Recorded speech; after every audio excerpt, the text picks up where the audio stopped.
La columna vertebral es una estructura muy interesante, y diría que trabaja más de la cuenta, transmitiendo fuerzas y dando forma y estabilidad, protegiendo la médula espinal e incluso puede moverse en 3 direcciones. Por cierto, columna, mientras realizas todo esto, ¿podrías no lesionarte?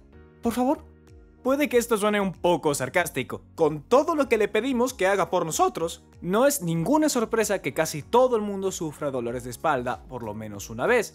Y esos dolores podrían ser muy leves o molestos, o hasta pueden llegar a volverse incapacitantes. Así que hoy hablaremos de las causas del dolor de espalda, que incluirá cosas como el tirón de una distensión, los discos y la ciática y cambios degenerativos que pueden venir con la edad. Además, te diré cosas que podrías hacer para prevenir estos futuros problemas de espalda. Será un video muy vertebral, así que recorramos esta aventura anatómica.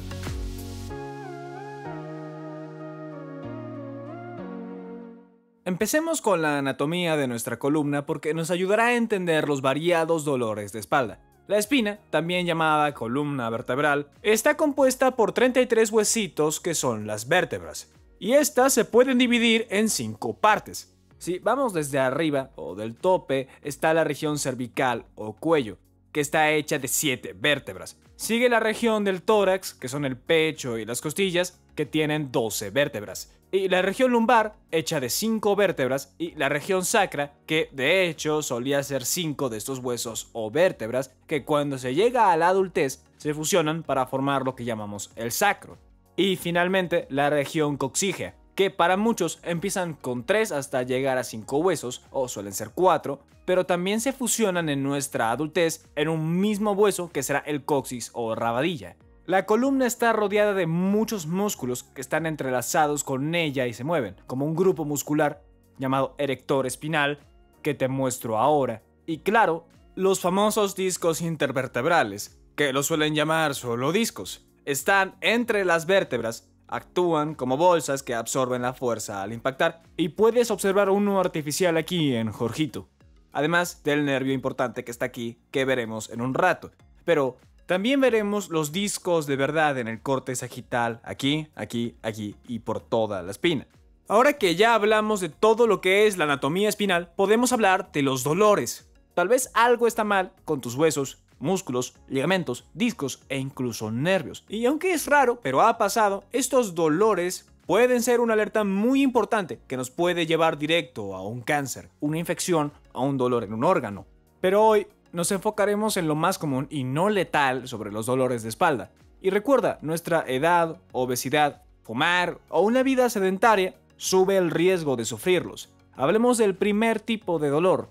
Entre las causas más comunes está el esguince o una distensión, que sucede en la mayoría de los casos. Es un dolor muy agudo que aparece al hacer un mal movimiento o al dormir mal. Ocurre cuando el tejido que cubre tu columna se estira, tensa o rompe. Imagina llevar una canasta pesada y girar o encorvarte en tu silla por horas. Tus músculos y ligamentos se estresan y empiezan a gritarnos con dolor. Así que si vemos este corte del cadáver, verás este grupo de músculos del que ya hablamos, los erectores espinales. Y para que sepas dónde estamos, este es el lado derecho de la espalda. Sacamos algunos músculos conocidos como el trapecio y el dorsal ancho o gran dorsal. Y ahí están los músculos debajo, que serán los erectores espinales. Si aún quieres saber más y con más detalles, los erectores espinales se pueden separar en 3 músculos más chicos: el iliocostal, el longísimo y el espinal. Será difícil recordarlos, pero usemos la memotécnica para eso. Podemos usar el nombre Ileana. Por ejemplo, la I por iliocostal, L por longísimo y la E por espinal. Pero mis alumnos lo prefieren en inglés. I love sex. Por una extraña razón lo recuerdan mejor, pero ya saben que son los erectores. Pero me desvié. Volvamos al tema y veamos cómo recorren toda la columna y logran que estés erguido o en una buena postura. Ligamentos como el supraespinoso o el interespinoso unen las vértebras y limitarán movimientos fuertes, pero que al distender ocurren pequeños desgarros y se hinchan, activando así los nociceptores, los receptores de los dolores. Pero, ¿por qué nos pasa tantas veces? Bueno, uno es por mala postura. Cabeza hacia adelante, hombros redondeados, son cosas que debilitan mucho a la columna. Movimientos como resbalarse o mucho estrés en ciertos trabajos aumentarán el riesgo. Si no haces ejercicio, los erectores y otros músculos como el recto abdominal, los oblicuos y glúteos no tendrán fuerza, facilitando la distensión. En los jóvenes, menos de 50 años es la mayor causa, pero afecta a cualquiera. Y los síntomas pueden ser tanto dolores en la parte baja, que es por levantar peso o agacharte, y hasta sufrir espasmos, que te harán moverte con cuidado. Puede expandirse a los glúteos, pero suelen quedarse donde están. Lo bueno es que este tipo de dolor puede curarse de 4 a 6 semanas, o tal vez menos. Pero ignorarlo lleva a problemas crónicos. Vamos a ver sus tratamientos en unos momentos. Pasemos a las hernias de disco o discos abultados. Son del 20 a 30% de dolores de espalda. Bien, ya mencioné que los discos se encuentran entre las vértebras que podemos ver en esta disección. Pero daré un poco más de información sobre los discos. Si ves la anatomía de un disco, verás que parte de su centro está compuesto por algo de gel absorbente, que es el núcleo pulposo. Y rodeando el núcleo pulposo está el aro fibroso hecho de fibrocartílago, que es el anillo fibroso. Así mantiene el núcleo contenido en el centro de los discos. Así que en esta disección, en esta área es donde está el núcleo pulposo y en su exterior el anillo fibroso. Este anillo puede debilitarse por la edad, desgaste o lesión, y cuando el anillo se debilita o se daña, dejará que ese núcleo pulposo se libere, resultando en un disco abultado o una hernia. Si esta hernia es muy grande y en la dirección correcta, o debo decir, dirección errónea, comprime la raíz del nervio.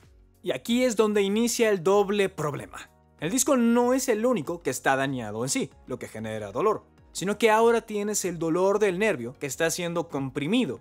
Y esto puede pasarte en cada nivel de la columna donde haya disco, pero es más común que pase en los discos lumbares, como en L4, L5 o entre L5 y S1. Y aquí es donde entra la ciática. La ciática son síntomas que ocurren cuando alguna de las raíces nerviosas que unen al nervio ciático se comprimen o se irritan. Y tenemos 5 raíces nerviosas que se unen al nervio ciático: L4, L5, S1, S2 y S3. Y tener 5 raíces nerviosas que pueden unirse a este nervio significa que es uno muy grande, el más grande del cuerpo humano. O sea, presta atención al nervio que vas a ver debajo de los tendones. Bajo la rodilla, el nervio saca ramas. Una de ellas se irá envolviendo en nuestra pierna hasta el final del pie. Y este es el nervio peroneo común. Y en la otra rama, el nervio tibial bajará recto por la parte de atrás, llegando a la planta del pie. El ciático y sus ramas van a contener las neuronas motoras, que controlan músculos, y las neuronas sensoriales, que dan sensibilidad. Ellas nos van a ayudar a entender qué pasa en la ciática. La ciática es la que causará el dolor en la espalda, caderas, glúteos, muslos, las piernas e incluso hasta el pie. También puede incluir un hormigueo al comprimir las neuronas sensoriales y debilidad cuando se comprimen neuronas motoras. La ubicación exacta de este hormigueo y rigidez y los músculos que se debilitan depende de qué nervio que esté unido al nervio ciático se comprime. Comprimir la raíz L4 no es lo mismo que comprimir la raíz S1. Y lo más interesante es que un buen clínico puede darse una buena idea de qué raíz nerviosa se está afectando sin hacer ninguna resonancia, porque sabemos qué áreas de la piel están inervadas por cada nivel de la espina, así como cuáles niveles contribuyen a un músculo. Pero, ¿cuáles son los factores de riesgo y causas de desarrollar un disco herniado y la posible ciática? Bueno, la edad seca los discos y los debilita. El sobrepeso los presiona, fumar reduce el flujo de los nutrientes a los discos, las malas posturas afectarán si estás así todo el día en el trabajo, y por supuesto, si hay una lesión por un levantamiento mal hecho. Y pronto vamos a hablar de eso en cuanto al tratamiento y la prevención del dolor. Pasemos a la última causa de la que hablaremos el día de hoy: los ya conocidos cambios degenerativos, como osteoartritis y desgaste de discos. Esto le afecta a más del 50% del mundo en sus 60, pero podría empezar antes y más si sufrieron lesiones en sus columnas. En esta columna, que vimos mucho durante el video, tiene muchos cambios degenerativos, en especial en la zona torácica. Y si miras los discos, algunos están completamente desgastados y no podemos distinguirlos bien. Y si miras los huesos, también están desgastados como con forma de gajos. No los puedes distinguir, mira este o mira este. Pero si ves aquí, es como se supone que son las vértebras, como una forma un poco más cuadrada, no como estos gajos o huesos gastados que acabamos de ver en esta parte de la columna.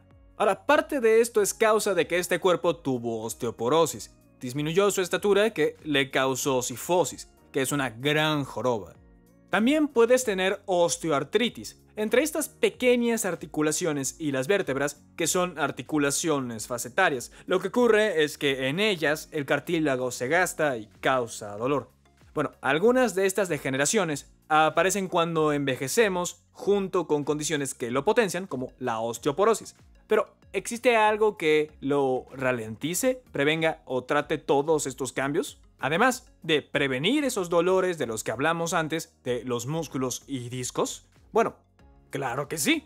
Prevenir el dolor de espalda desde el principio sería lo más correcto. Y aunque no tienes completo control sobre eso, te diré cosas que pueden ayudarte.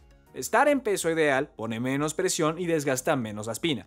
Y si trabajas mucho sentado, usa una buena silla con soporte lumbar que sostenga la curva de tu columna y que sea ajustable, así tus pies estarán planos en el suelo y tus muslos paralelos al piso. Pon tu monitor directo frente a ti a la altura de tus ojos, a un brazo de distancia, así no miras hacia abajo y el cuello no se tensa.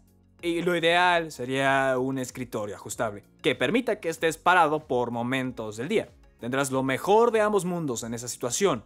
Si no tienes un escritorio así, genérate el hábito de pararte o caminar un poco en tu rutina diaria. Ahora, hay muchos pacientes con dolores por lesiones por ejercitarse mal. Si trabajas levantando peso o si es parte de tu rutina de ejercicio, debes hacerlo de manera adecuada. Una de estas formas adecuadas es el método de respirar y bloquear. Lo que harás será tomar aire profundo y bloquear, y luego bajas y tomas el objeto, pero no saques el aire cuando estés abajo. Sigue bloqueando mientras levantas el objeto y de a poco sacas todo ese aire al subir. Este método es como lo que harías si ves a alguien que viene a darte un golpe directo a tu vientre. Naturalmente, tomas aire y bloqueas tus músculos. Esto funciona para fijar la región lumbopélvica y evitar lesiones ahí. Y aunque a veces la mala forma de levantar pesas causa dolores, también hay muchos ejercicios que se usan para evitar las lesiones e incluso que se usarán para tratar las lesiones que ya ocurrieron. No te diré cuánta gente conozco que son muy constantes para entrenar, pero olvidan el core o zona media. Yo entreno la resistencia 3 veces por semana y me propuse a no terminar entrenamientos sin hacer algo de core. Al final de la rutina puedes darte unos 5 a 10 minutos para estos ejercicios. Podría ser plancha o sus variantes, que trabaja oblicuos y el transverso abdominal, y ejercicios extensores como Superman o los de la espalda, y también agrega movilidad para la columna. Querrás tener buena movilidad en los 3 planos que tenemos, hacia el frente, lado a lado, e incluso los movimientos de rotación. En clases de yoga o de pilates se suelen entrenar, pero puedes agregarlo en esos últimos 5 a 10 minutos al final de tu rutina. Pero falta hablar de otros grupos de músculos que también suman al dolor de espalda. Tenemos los flexores como el psoas mayor y el ilíaco. Puedes decirle ilíacos porque ilíacos es muy gracioso. Y algunos músculos posteriores como los isquiotibiales y los glúteos. Y aunque estos músculos mueven una articulación inferior, la de la cadera, es gracias a la unión de la espina y la pelvis que causan dolor de espalda y hasta podrían cambiar así la curvatura de tu columna. Nos sentamos mucho y sí, a veces el cuerpo requiere que lo hagamos. Y en esas situaciones es necesario un lugar como el escritorio o la silla que vimos, porque al sentarte, las caderas siempre están flexionadas. Esto puede llegar a acortarte los flexores y algunas veces a complicarte los glúteos, o sea, que no funcionen o se activen de forma inapropiada. ¿Cuáles son los ejercicios que pueden ayudarte con esto? Bueno, para los flexores recomiendo mi favorito, la estocada estática. Se hizo muy popular por Ben Patrick, el chico en la pose loca, y es por algo. Es muy efectiva, no solo refuerza la movilidad del frente de la pierna, también la trasera, alargando y entrenando los flexores tensos.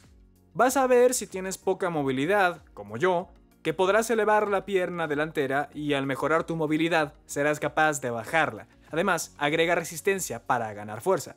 Para isquiotibiales uso RLD o el llamado peso muerto rumano. Y es por la misma razón.